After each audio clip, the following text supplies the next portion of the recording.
ପିଲାମାନେ ପୂର୍ବ ପିରିୟଡ଼ ଗୁଡ଼ିକରେ ଆମେ ମାନଚିତ୍ର ଅଧ୍ୟୟନ ବିଷୟରେ ଆଲୋଚନା କରିଥିଲେ। ସେହି ପାଠରେ ଆମେ ମାନଚିତ୍ର କାହାକୁ କୁହାଯାଏ, ମାନଚିତ୍ର କେତେ ପ୍ରକାର ଓ କ'ଣ କ'ଣ, ଭୂଗୋଳକ ଅପେକ୍ଷା ମାନଚିତ୍ର କିପରି ଅଧିକ ଉପାଦେୟ, ମାନଚିତ୍ରର ମୌଳିକ ବୈଶିଷ୍ଟ୍ୟ ଗୁଡ଼ିକ କ'ଣ କ'ଣ, ଏହିସବୁ ସମ୍ପର୍କରେ ଆଲୋଚନା କରିଥିଲେ। ତେବେ ଚାଲ ଆଜି ଆମେ ମାନଚିତ୍ର ଅଧ୍ୟୟନର ଅଭ୍ୟାସ କାର୍ଯ୍ୟଟିକୁ କରିବା। ଆଶା କରେ ତୁମେମାନେ ସମସ୍ତେ ବିଷୟଟିକୁ ଘରେ ଭଲ ଭାବରେ ପଢ଼ିଥିବ। ତେବେ ଚାଲ 1 ନମ୍ବରଟି ଅଛି ଭୂଗୋଳକ ଅପେକ୍ଷା ମାନଚିତ୍ର କିପରି ଅଧିକ ଉପଯୋଗୀ। ଆମେ ଜାଣିଛେ ଆମ ପୃଥିବୀ ବହୁତ ବିଶାଳ। ଭୂଗୋଳକ ଆମ ପୃଥିବୀର ଏକ ପ୍ରତିରୂପ ମାତ୍ର। ଏହି ପ୍ରତିରୂପରେ ଆମର ପୃଥିବୀର ବିଭିନ୍ନ ମହାଦେଶ ମହାସାଗରର ଅବସ୍ଥିତି, ଆକାର, ଆକୃତି ସମ୍ବନ୍ଧରେ ଧାରଣା ଦିଆଯାଇଥାଏ। କିନ୍ତୁ ପୃଥିବୀର ବିଶାଳ ତୁଳନାରେ ଏହା ଅନେକ ଛୋଟ ହୋଇଥାଏ। ତେଣୁ ସବୁ ସ୍ଥାନର ସବିଶେଷ ତଥ୍ୟ ଏଥିରୁ ମିଳିନଥାଏ। ସେହିଭଳି ଭାବରେ ମାନଚିତ୍ରରେ ସମସ୍ତ ପୃଥିବୀ କିମ୍ବା ଏହାର ଏକ କ୍ଷୁଦ୍ର ଅଂଶକୁ ଏକ ସମତଳ କାଗଜ ଉପରେ ନିର୍ଦ୍ଦିଷ୍ଟ ମାନ ବ୍ୟବହାର କରି ଦର୍ଶାଯାଇଥାଏ। ଛୋଟ ତଥା ବଡ଼ ଅଞ୍ଚଳ ପାଇଁ ଭିନ୍ନ ଭିନ୍ନ ମାନର ମଧ୍ୟ ମାନଚିତ୍ର ପ୍ରସ୍ତୁତ କରାଯାଇଥାଏ। ତେଣୁ ଭୂଗୋଳକ ଅପେକ୍ଷା ମାନଚିତ୍ର ଅଧିକ ଉପଯୋଗୀ ହୋଇଥାଏ ଏବଂ ଭୂଗୋଳକ ଅପେକ୍ଷା ମାନଚିତ୍ରକୁ କୌଣସି ଗୋଟିଏ ସ୍ଥାନକୁ ନେବା ଆଣିବା କରିବା ମଧ୍ୟ ସୁବିଧାଜନକ ହୋଇଥାଏ। 2 ନମ୍ବର ଅଛି ମାନ କହିଲେ କ'ଣ ବୁଝ। ପୃଥିବୀ ପୃଷ୍ଠରୁ 2ଟି ସ୍ଥାନର ଦୂରତା ଏବଂ ମାନଚିତ୍ର ଉପରେ ଥିବା 2ଟି ସ୍ଥାନର ଦୂରତାର ଅନୁପାତକୁ ମାନ ବୋଲି କୁହାଯାଏ। 3 ନମ୍ବର ଅଛି ମାନଚିତ୍ରରେ ଥିବା ମୁଖ୍ୟ ଦିଗ ଏବଂ ମଧ୍ୟବର୍ତ୍ତୀ ଦିଗ ଗୁଡ଼ିକର ନାମ କ'ଣ। ମାନଚିତ୍ରର ଉପରି ଭାଗକୁ ଉତ୍ତର ଦିଗ ଏବଂ ନିମ୍ନ ଭାଗକୁ ଦକ୍ଷିଣ ଦିଗ କୁହାଯାଏ। ଆମେ ଯଦି ମାନଚିତ୍ର ଆଡ଼କୁ ମୁହଁ କରି ଛିଡ଼ା ହେବା ତେବେ ଆମର ଡାହାଣ ହାତକୁ ପୂର୍ବ ଦିଗ ଏବଂ ବାମ ହାତକୁ ପଶ୍ଚିମ ଦିଗ କୁହାଯାଏ। ତେଣୁ ଉତ୍ତର, ଦକ୍ଷିଣ, ପୂର୍ବ ଓ ପଶ୍ଚିମ ମାନଚିତ୍ରର 4ଟି ମୁଖ୍ୟ ଦିଗ। ଏହି ମୁଖ୍ୟ ଦିଗ ବ୍ୟତୀତ ମାନଚିତ୍ରରେ ଆଉ 4ଟି ମଧ୍ୟବର୍ତ୍ତୀ ଦିଗ ମଧ୍ୟ ରହିଥାଏ। ସେଗୁଡ଼ିକ ହେଲା ଉତ୍ତର ପୂର୍ବ ବା ଈଶାନ୍ୟ, ଦକ୍ଷିଣ ପୂର୍ବ ବା ଅଗ୍ନି, ଦକ୍ଷିଣ ପଶ୍ଚିମ ବା ନୈଋତ୍ୟ ଏବଂ ଉତ୍ତର ପଶ୍ଚିମ ବା ବାୟୁ।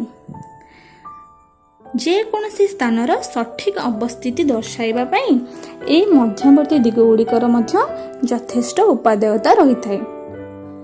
4 ନମ୍ବର ଅଛି ମାନଚିତ୍ରରେ ଥିବା ମୌଳିକ ବୈଶିଷ୍ଟ୍ୟ ଗୁଡ଼ିକ କ'ଣ କ'ଣ।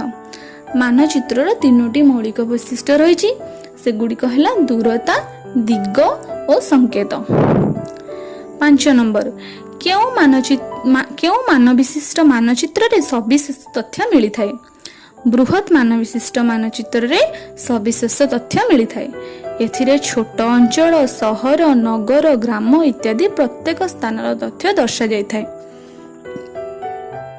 6 ନମ୍ବର ଅଛି ମାନଚିତ୍ରରେ ସଂକେତର ବ୍ୟବହାର କାହିଁକି କରାଯାଏ। ମାନଚିତ୍ରରେ ଘର, ରାସ୍ତା, ମନ୍ଦିର, ପୋଲ, ବୃକ୍ଷ ଇତ୍ୟାଦି ପ୍ରତ୍ୟେକ ସ୍ଥାନର ଆକୃତି ଏବଂ ଆକାରକୁ ଆମେ ସଠିକ୍ ଭାବରେ ଦର୍ଶାଇବା ସମ୍ଭବ ନୁହେଁ। ତେଣୁ ଏଗୁଡ଼ିକ ପ୍ରତିବଦଳରେ ଆମେ ବିଭିନ୍ନ ଅକ୍ଷର, ଛାୟାଚିତ୍ର, ରଙ୍ଗ, ଚିତ୍ର, ରେଖା ଇତ୍ୟାଦି ସଂକେତ ଦ୍ୱାରା ମାନଚିତ୍ରରେ ଦର୍ଶାଯାଇଥିବା ଭିନ୍ନ ଭିନ୍ନ ବିଷୟକୁ ଭିନ୍ନ ଭିନ୍ନ ସଂକେତ ମାଧ୍ୟମରେ ଦର୍ଶାଇବା ପାଇଁ ମାନଚିତ୍ରରେ ଏଗୁଡ଼ିକର ବ୍ୟବହାର କରିଥାଉ। 7 ନମ୍ବରରେ ଆମର ସ୍ତମ୍ଭ ମିଳନ କରିବାକୁ ଦିଆଯାଇଛି। ଏଠାରେ କ ସ୍ତମ୍ଭରେ ବିଭିନ୍ନ ରଙ୍ଗ ଏବଂ ଖ ସ୍ତମ୍ଭରେ ବିଭିନ୍ନ ଭୂମି ରୂପ ଦିଆଯାଇଛି। ପ୍ରଥମେ ଅଛି ହଳଦିଆ ରଙ୍ଗ। ହଳଦିଆ ରଙ୍ଗ ମାଳଭୂମିକୁ ସୂଚାଇଥାଏ। ନୀଳ ରଙ୍ଗ ଜଳରାଶିକୁ ସୂଚାଏ। ସେହିଭଳି ବାଦାମୀ ରଙ୍ଗ ପର୍ବତମାଳା ଏବଂ ସବୁଜ ରଙ୍ଗ ସମତଳ ଭୂମି ପାଇଁ ମାନଚିତ୍ରରେ ଦର୍ଶାଯାଇଥାଏ। 8 ନମ୍ବରରେ ଆମର ପ୍ରତ୍ୟେକ ପ୍ରଶ୍ନ ପାଇଁ କେତୋଟି ସମ୍ଭାବ୍ୟ ଉତ୍ତର ଦିଆଯାଇଛି। ସେଥିମଧ୍ୟରୁ ଆମେ ଠିକ୍ ଉତ୍ତରଟିକୁ ବାଛିବା। 8 ନମ୍ବର କରେ ଅଛି କମ୍ପାସ ଯନ୍ତ୍ର କେଉଁଥିପାଇଁ ବ୍ୟବହାର କରାଯାଏ। ସମ୍ଭାବ୍ୟ ଉତ୍ତର ଗୁଡ଼ିକ ଅଛି ସଂକେତ, ଦିଗ ଏବଂ ଦୂରତା। କ कंपास यंत्र आमे दिग जानिबा पई व्यवहार करिथाउ। ख प्रश्नटी अछि केउ मानचित्र रे देश देश मध्य रे सीमा दर्शा जायथे। संभाव्य उत्तर गुड़िक अछि राजनीतिक, प्राकृतिक एवं तथ्यभित्तिक। आमे राजनीतिक मानचित्र रे देश देश मध्य रे सीमा निर्धारण करिबा जानिथाउ। ग नंबरटी अछि केउथिरे मान व्यवहार करा जायथे। संभाव्य उत्तर गुड़िक अछि रेखाचित्र, मानचित्र एवं संकेत। आमे जानिछे मानचित्र रे मानर व्यवहार करा जायथे। अच्छा तुमर पाठ्य पुस्तक रे एतिकी प्रश्न उत्तर अछि। प्रश्न उत्तर गुड़िक आमे आलोचना कले तुमे समस्ते भूगोल खातार प्रश्न उत्तर टी को करिथिबो।